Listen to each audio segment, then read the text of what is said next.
So this one I purchased in May of 2020, right before the May 2020 price increase. So I got this one for $5,800 and it jumped to $6,200, $6,300, I believe. This is luxury lifestyle content creator Alyssa Lenore, and that's a medium classic flat bag she's holding.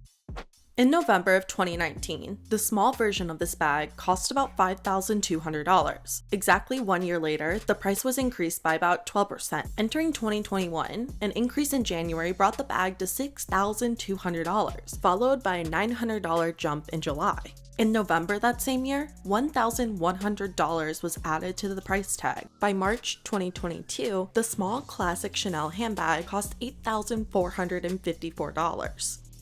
And these price increases were seen in 7 different countries.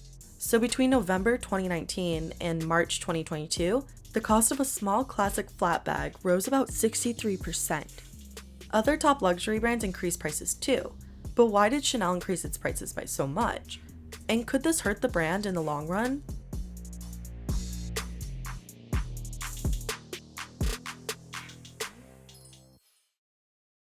At the time called Chanel Mode, was originally founded in Paris, France in 1910. Gabrielle Bonheur Chanel learned how to sew in her orphanage. She was a tomboy and sold clothes that were coined a poor girl look, which is completely different from the marketing of the brand today.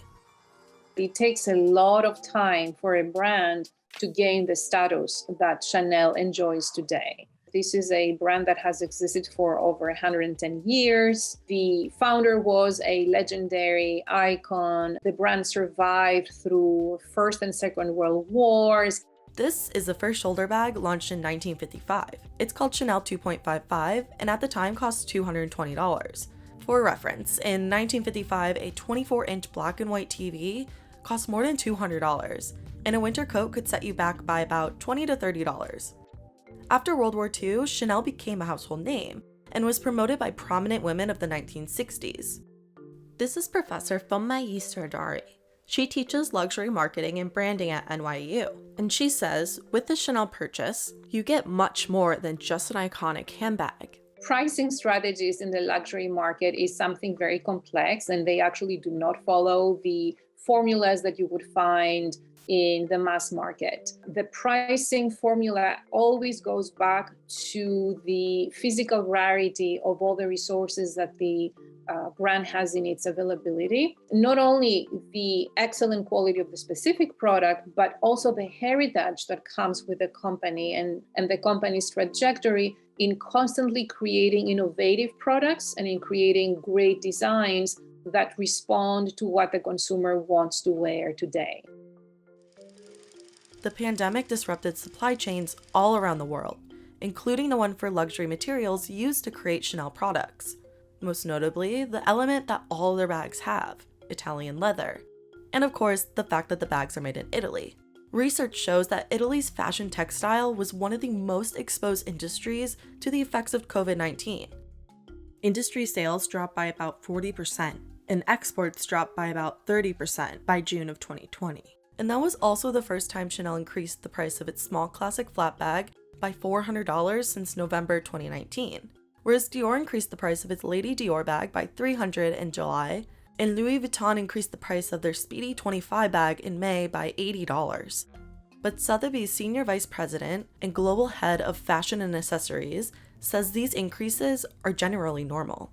The price increases in Chanel have been fairly consistent over the last really 10 years. I think the amount of awareness people have of Chanel pricing has increased over the last 10 years. And then just the number of places you can buy Chanel in terms of number of secondary markets. Google Trends shows worldwide searches for Chanel classic flat bag have increased over the last 3 years. Sotheby's launched its handbag and accessory sector in 2018. Since then, the sector has grown by more than 1,300%. 67% of Sotheby's bidders are under the age of 40, and the number of bidders under the age of 20 has increased by 50% in that time frame. So you see that younger people, younger millennials, and perhaps Gen Zers who have an income or disposable income are more willing to get their first luxury bag through a pre-owned item rather than going to the boutique itself. That has generated a lot of interest. Alyssa has also seen this growing interest in Chanel firsthand within her large following. The growth in a new demographic is a huge driver in the increased demand for Chanel. That's possibly due to social media and the rise of influencers. A study done by McKinsey & Company found that out of all generations, millennials were the most optimistic about consumer spending increasing in December of 2021. The growth is expected to come from the intent to splurge and recent inflation. The growth in the secondhand market, as well as social media and the rise in influencer marketing, has been troublesome for Chanel's image. Serdari says the French fashion house may be suffering from overexposure and is trying to take back the exclusivity of their brand. You have so many people wanting to get their hands on a Chanel bag. The brand must somehow maintain this balance between what is physically available and what is a perceived rarity for the consumer. If we all know that we can get our hands on something, that product loses its desirability. So the only way to recreate, in effect, the distance between the consumer and the brand is to increase the prices. If we think of basic economic principles, there's two ways to sell consumer goods. One is discounting and volume, and the other is price increases and exclusivity. And I think you can't choose both. But by bumping up prices by over 50%, Chanel is somewhat closing the door on eager emerging consumers. I hear about people really working to save up for their classic flap, and it's like the bag that they've been wanting. And then there's a price increase, and their goal just gets pushed out even further. And then they try and reach that goal again, and then there's another price increase. So I get the frustration behind it. I would be too. Alyssa has shared with her followers that she is discouraged by these price increases and says she spends significantly less time looking for Chanel bags. But she knows there's still a market out there. You're always going to have people that are just all about Chanel and love those bags. Whatever the price tag is, if they want it bad enough, like, they will spend for it. I insist on this point that a luxury brand never ignores that first bottom accessible tier of consumer, because that generates really great volumes and it's a great source of cash flows. Regardless of these price changes, as well as the proof of return for luxury handbags as a whole, the power Chanel has on consumers of all ages is clear. Is it possible to see a Chanel bag selling for $20,000 in the next 10 years? I think it's possible. If I buy a Chanel bag, in 5 to 10 years, it's going to be worth more.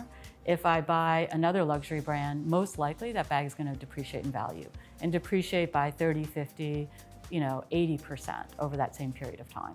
This one was a pre-loved find. I got this in 2018, I think, for $2,000. And even then, at the time, it was more of an impulse purchase because I just saw it and I was like, oh, $2,000, like, that's a lot. But when am I gonna see this color again? Because Chanel doesn't repeat their colors. And I still get messages asking, like, can you sell me that bag? I think someone messaged me too, is like, I'm prepared to pay you $7,500.